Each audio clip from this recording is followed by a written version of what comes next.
психическото ми състояние в понеделник сутрин.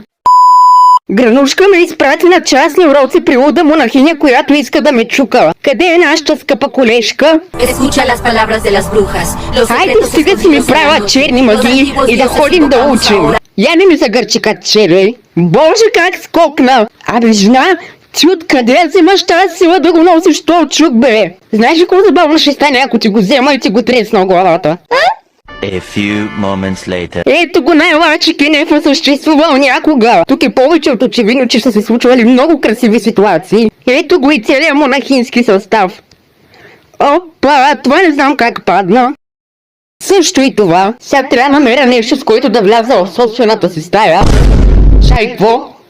Ти се мога да клякаш ли, бе? Бабо, къде пак ме изпрати, мо?